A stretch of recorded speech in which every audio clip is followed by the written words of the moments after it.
नमस्कार। प्रादेशिक समाचार के साथ मैं समीर बाखला।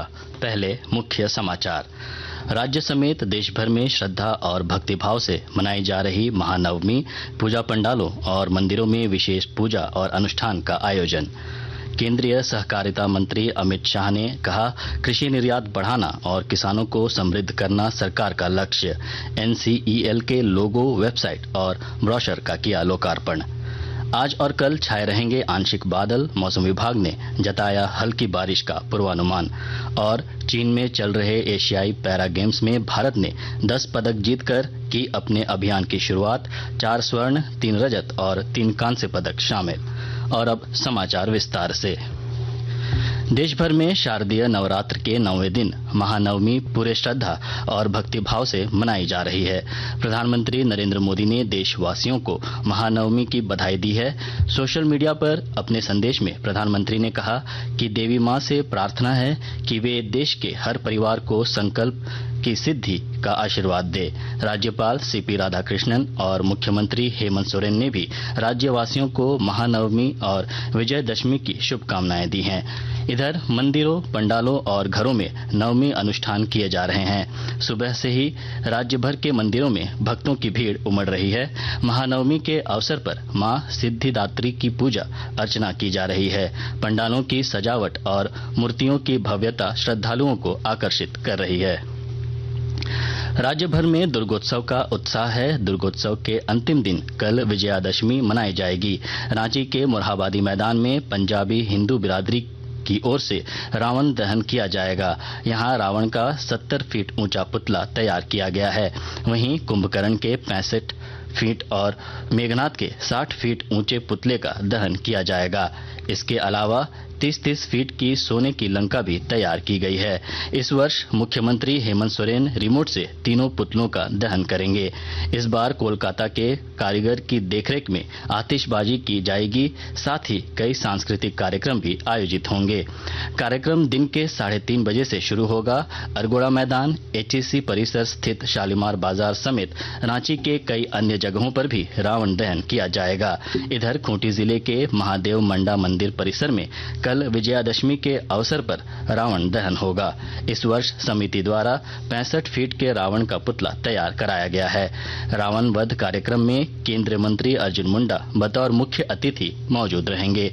इस दौरान यहां लगने वाले मेले और सांस्कृतिक कार्यक्रम की तैयारियां भी जोरों पर है। दुर्गा पूजा के अवसर पर हजारीबाग के मटवारी में संत रॉबर्ट मलिक उच्च विद्यालय की बच्चियां अपना सामाजिक दायित्व पूरा करते हुए दिख रही हैं। स्काउट की ये छात्राएं सुबह 8 बजे से लेकर रात के 8 बजे तक पूरे 12 घंटे पंडाल में सेवा दे रही हैं। छात्राएं आम लोगों को गंदगी नहीं फैलाने और स्वच्छता के लिए भी जागरूक कर रही हैं।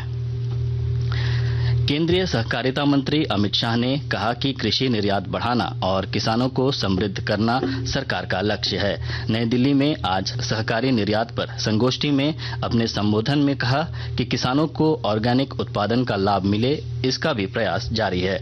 उन्होंने कहा कि दूध, चीनी और अन्य उत्पादों के निर्यात को लेकर असीम संभावनाएं हैं। केंद्रीय मंत्री ने इस मौके पर NCEL के लोगो, वेबसाइट और ब्रोशर का लोकार्पण किया। उन्होंने कहा कि दुनिया की आवश्यकता अनुसार हमारा किसान पैदावार करेगा। मित्रों, एक प्रकार से ये राष्ट्रीय सहकारी निर्यात लिमिटेड की स्थापना ये ढेर सारे उद्देश्यों के साथ बहुत सोच विचार कर की गई। निर्यात बढ़ाने का भी हमारा लक्ष्य है और निर्यात में विशेषकर कृषि निर्यात बढ़ाने का हमारा लक्ष्य है। दूसरा लक्ष्य किसानों की समृद्धि का है। इसके साथ साथ हमने क्रॉप पैटर्न चेंजिंग को भी इसका एक लक्ष्य रखा है। अभी हमारा किसान जो उत्पादन वो करना चाहता है वो करता है। तीसरा लक्ष्य है कि हमारे देश में ढेर सारे किसान अब प्राकृतिक खेती की ओर बढ़े हैं। प्रधानमंत्री जी ने प्राकृतिक खेती को बढ़ावा देने के लिए अपने स्तर पर बहुत इनिशिएटिव लिए हैं और मुझे आनंद है 12 लाख से ज्यादा किसान तो पंजीकृत हो गए, रजिस्टर्ड हो चुके और आने वाले दिनों में एक लक्ष्य है कि 2027 तक कम से कम 2 करोड़ से ज्यादा किसान अपनी भूमि को प्राकृतिक घोषित कर देंगे, ऑर्गेनिक घोषित करने में सफल होंगे। आकाशवाणी के ताजा तरीन समाचारों के लिए आप हमारी वेबसाइट newsonair.com पर लॉग ऑन कर सकते हैं। ताजा समाचार x handle @AIR News Alerts और Facebook page all India radio news पर भी उपलब्ध हैं। आप प्रादेशिक समाचार एकांश के एक्स हैंडल @AIR News_Ranchi और फेसबुक, इंस्टाग्राम पेज तथा YouTube channel AIR News Ranchi पर भी हमारे बुलेटिन सुन सकते हैं। प्रादेशिक समाचार आप आकाशवाणी रांची से सुन रहे हैं। साहिबगंज में नीति आयोग के निर्देश के अनुसार जिले के ऐसे विद्यालयों जिनके छात्र छात्राओं का मैट्रिक की परीक्षा में परिणाम संतोषप्रद नहीं रहा था, वैसे विद्यालयों के विद्यार्थियों के अंक प्रतिशत में सुधार के लिए रेमेडियल क्लासेस शुरू किया गया है। विस्तृत ब्यौरा दे रहे हैं हमारे संवाददाता। नीति आयोग के निर्देश के अनुसार जिले के ऐसे विद्यालयों जिनके छात्र छात्राओं का मैट्रिक की परीक्षा में आशातीत परिणाम संतोषप्रद नहीं रहा था, वैसे विद्यालयों के विद्यार्थियों के अंक प्रतिशत में सुधार के लिए रेमेडियल क्लासेस शुरू किया गया है। यह रेमेडियल क्लास 15 माह के लिए चलाया जा रहा है। साहिबगंज के उप विकास आयुक्त श्री प्रभात कुमार बरदियार ने बताया कि अभी विद्यार्थियों के शिक्षा के स्तर को बेहतर बनाने और परीक्षाओं में अच्छे परिणाम के लिए जिले के 20 विद्यालयों में रेमेडियल क्लास शुरू किया गया है, जिसके तहत 14,000 से ज्यादा बच्चे लाभान्वित हो रहे हैं। आनंद कुमार ओझा, आकाशवाणी समाचार, साहिबगंज। मौसम विभाग के पूर्वानुमान के अनुसार आज और कल राज्य में आंशिक बादल छाए रह सकते हैं। आज कहीं कहीं छिटपुट बारिश भी हो सकती है। वहीं 25 अक्टूबर को राज्य में कहीं कहीं हल्की बारिश की संभावना भी जताई गई है। आईसीसी क्रिकेट विश्व कप में आज चेन्नई के MA चिदम्बरम स्टेडियम में पाकिस्तान का मुकाबला अफगानिस्तान से होगा। यह मैच दोपहर 2 बजे शुरू होगा। दोनों टीमों के बीच अब तक 7 मुकाबले खेले गए हैं। इन सभी मैचों में पाकिस्तान की टीम विजेता रही है। इससे पहले कल रात धर्मशाला के HPCA स्टेडियम में भारत ने न्यूजीलैंड को 4 विकेट से हरा दिया। भारत ने न्यूजीलैंड के 274 रन के लक्ष्य को 48 ओवर में 6 विकेट खोकर हासिल किया।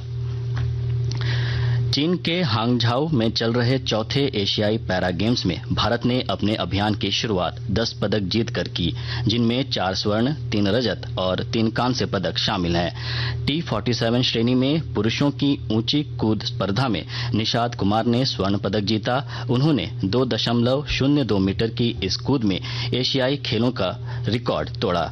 महिलाओं की कैनियोनिंग प्रतिस्पर्धा में प्राची यादव ने देश के लिए पहला रजत पदक जीता। उन्होंने महिला कैनियोनिंग VL2 के फाइनल में यह पदक जीता। प्रधानमंत्री नरेंद्र मोदी ने अपनी सोशल मीडिया पोस्ट में प्राची यादव को उनके शानदार प्रदर्शन के लिए बधाई दी। श्री मोदी ने कहा कि प्राची ने देश को गौरवान्वित किया है। पुरुषों की T63 ऊंची कूद प्रतिस्पर्धा में तीनों पदक भारत के नाम रहे।